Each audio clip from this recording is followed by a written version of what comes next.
My sisters and brothers, I greet you all with the love and peace of the Lord.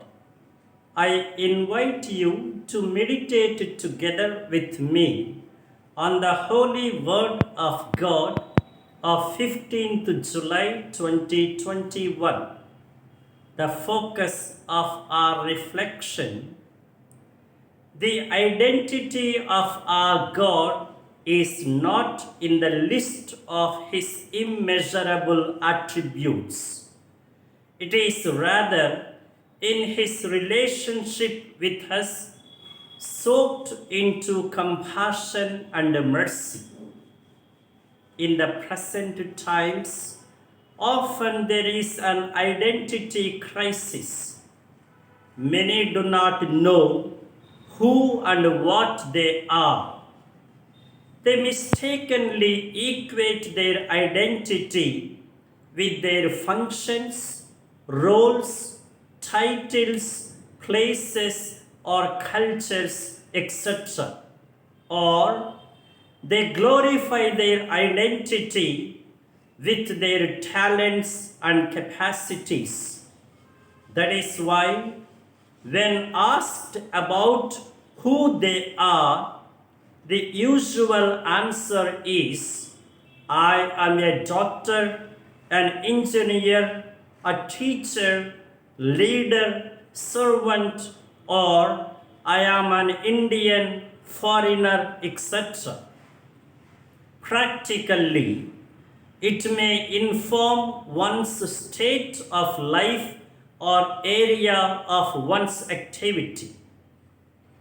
It may also convey the scope of one's ability and greatness. But we must bear in mind that identity cannot be reduced to any one of them. They may express one's identity, help to live one's identity, but an ability, an activity is not identity. True identity is essential connectivity to the divinity. It is living one's human existence in the realm of divine existence.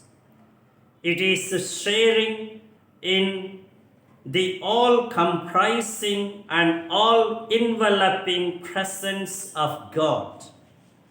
In the words of Exodus 3:13 to 20 from the first reading, it is experiencing and extending the identity of God, which is I am.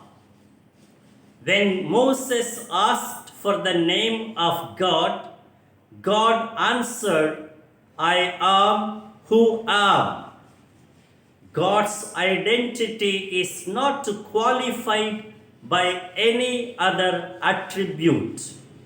In God, there is no dichotomy between what he is and what he does. In fact, God's who he is a blend of what he is and what he does. He is a God of power, love, compassion, and mercy.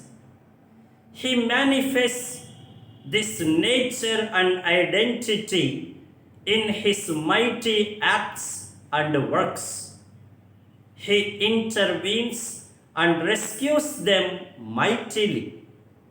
He loves them tenderly and passionately.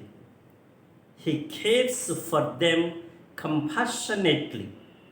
He also forgives their sins mercifully. Thus, God's identity is not something static but dynamic. Unfortunately, often there is so much contradiction and incongruence between what we are originally and what we do actually. We move away from our real identity and do actions contrary to this. This results in burdens that weigh us down heavily. Jesus, true to his dynamic identity, invites us in today's gospel, "Come unto me, all those who are heavily burdened, and I will give you rest." For this, we need to put on the same nature, share the same identity, and that is being gentle and humble. Now, the direction and the directive for our life to a world that is so rude, harsh, and hard. Gentleness will be like a yoke hard to bear. And to a world that rides on pride and arrogance, humility is really a burden to carry. But it is only by carrying this noble yoke and burden we can experience true relief and comfort.